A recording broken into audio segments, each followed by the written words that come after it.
اعوذ باللہ من الشیطان الرجیم۔ پناہ مانگتا ہوں میں اللہ کی شیطان مردود سے۔ بسم اللہ الرحمن الرحیم۔ شروع اللہ کے نام سے جو بڑا مہربان نہایت رحم والا ہے۔ دا باٹم لائن کے ناظرین کرام، السلام علیکم۔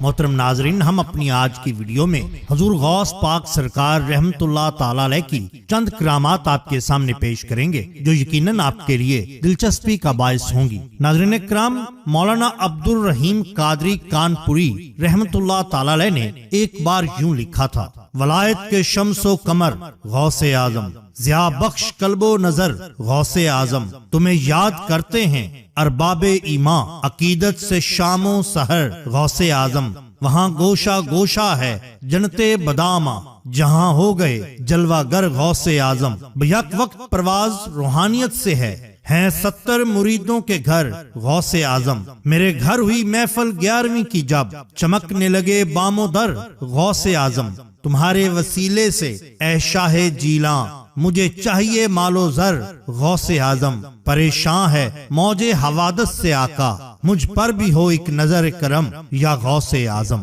ناظرین اکرام، سرکار غوث اعظم رحمت اللہ تعالی علیہ اخلاقی اعتبار سے اعلیٰ ترین مقام پر فائز تھے اور اللہ کے بندوں کے ساتھ اس قدر مہربان اور کرم گستر کے ہر شخص اپنی جگہ پر یہ یقین رکھتا تھا کہ آپ کو جتنی شفقت اور محبت اس سے ہے کسی غیر سے نہیں۔ طلبہ پر اس حد تک مہربانی کرتے کہ ان کی بے لاگ فطرت کو بھی گوارا فرما لیتے، باوجود اس کے وقت کے امراء و سلاطین آپ کے دربار میں ادب و احترام کے ساتھ دست بستہ حاضری کو فیروز بختی اور باعث فخر و سعادت سمجھتے۔ ہمیشہ آپ ضعیفوں اور غریبوں کے ساتھ نشست رکھتے اور بے انتہا مہر و محبت فرماتے، عمر رسیدہ اور بزرگوں کی عزت اور ان کے احترام کرتے، چھوٹوں پر بے حق شفقت فرماتے، کسی کی تکلیف اور مصیبت سنتے ہی آپ رنجیدہ و آبدیدہ ہو جاتے، مسکینوں اور ناتوانوں اور فقیروں سے تواضع اور انکساری کے ساتھ پیش آتے، کوئی شخص سوال کرتا تو اسی وقت پورا کر دیتے۔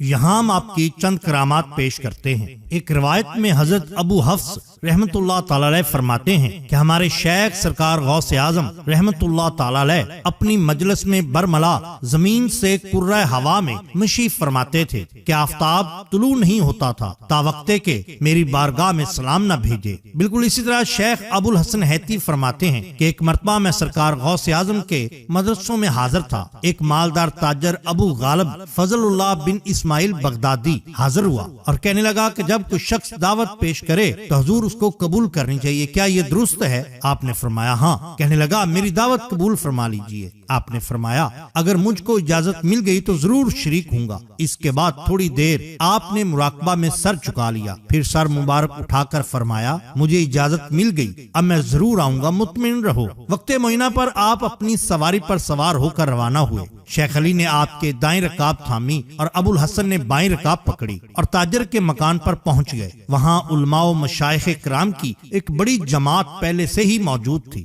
دسترخوان بچھایا گیا اور طرح طرح کے کھانے چنے گئے۔ پھر ایک بڑا سا ٹوکرا جس کے اوپر چادر پڑی تھی وہ شخص اٹھائے ہوئے لائے اور دسترخوان کے ایک کنارے پر رکھ دیا۔ اس کے بعد داعی نے کہا بسم اللہ کیجیے، لیکن سرکار غوث اعظم رحمت اللہ تعالی علیہ ہنوز مراقبہ میں سر چکائے بیٹھے رہے۔ آپ نے کھانا شروع نہ کیا، اس لیے کسی اور کو بھی جرأت نہ ہو سکی۔ چند لمحوں کے بعد آپ نے کہا اس ٹوکرے کے اوپر سے چادر ہٹاؤ۔ جب چادر ہٹائی گئی تو اس کے اندر ایک بچہ تھا جو کہ مفلوج تھا۔ آپ سرکار نے اللہ کی بارگاہ میں دعا کی تو وہ مفلوج بچہ تندرست ہو گیا۔ بالکل اسی طرح بیان کیا جاتا ہے کہ رافضیوں کی ایک جماعت آپ کی خدمت میں حاضر ہوئی اور 2 بڑے خشک کدو سرب و مہر آپ کے سامنے رکھ دیے اور دریافت کیا کہ بتلائیے اس میں کیا ہے۔ آپ نے ان دونوں کے اوپر دست مبارک رکھ کر فرمایا اس میں ایک آفت رسیدہ بچہ ہے۔ پھر وہ کھولا گیا تو ایک لنجا بچہ گوشت کے لوتھڑے کی طرح نکلا۔ وہ بچہ اسی وقت تندرست اور توانا ہو گیا اور سرکار کی نظر کرم سے چلنے لگا۔ پھر سرکار غوث اعظم نے دوسرے کدو کے اوپر ہاتھ رکھ کر فرمایا اس میں ایک صحیح سلامت بچہ ہے۔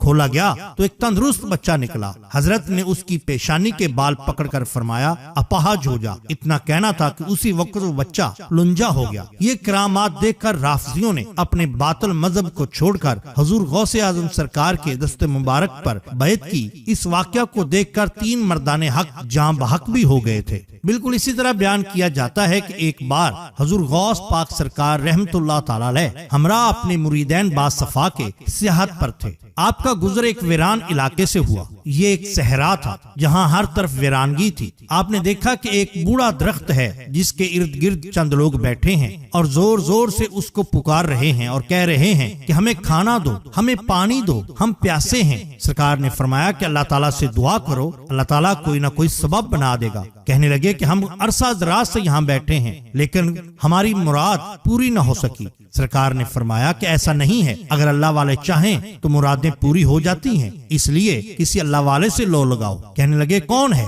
سرکار نے اسی وقت دعا کے لیے ہاتھ اٹھائے اور اپنا عصا مبارک اس درخت کی جانب کیا۔ جیسے ہی آپ کا عصا مبارک کا رخ اس درخت کی جانب ہوا، درخت سے پانی یوں ابل پڑا جیسے کسی فوارے سے ابلتا ہے۔ یہ دیکھ کر حاضرین محفل گم سم ہو گئے اور وہ جنگلی لوگ فوراً آپ کے قدموں میں گر کر آپ پر بیعت ہوئے اور آپ کے مریدین خاص میں شامل ہو گئے۔ ناظرین اکرام، یہ شان ہوتی ہے اولیاء اللہ کی۔ ہم ہر ماہ لنگر غوثیہ قادریہ کا اہتمام کرتے ہیں جس میں دوست احباب اپنی حیثیت کے مطابق حصہ ڈالتے ہیں۔ اگر آپ بھی لنگر غوثیہ قادریہ میں اپنا حصہ ڈالنا چاہتے ہیں تو درج ذیل نمبر پر اپنا حصہ جمع کروا سکتے ہیں۔ آپ کو ہماری یہ ویڈیو پسند آئی ہو تو لائک کیجئے، سبسکرائب کیجئے ہمارے چینل دا باٹم لائن کو، تاکہ ہم آپ کے لیے اور بھی بہترین ویڈیوز لا سکیں۔ اپنا، اپنے دوستوں کا، گرد و نواح کے لوگوں کا بہت خیال رکھیے۔ اللہ اور اللہ کے رسول صلی اللہ علیہ وسلم سے بے حد محبت کیجئے۔ آپ کا بہت شکریہ۔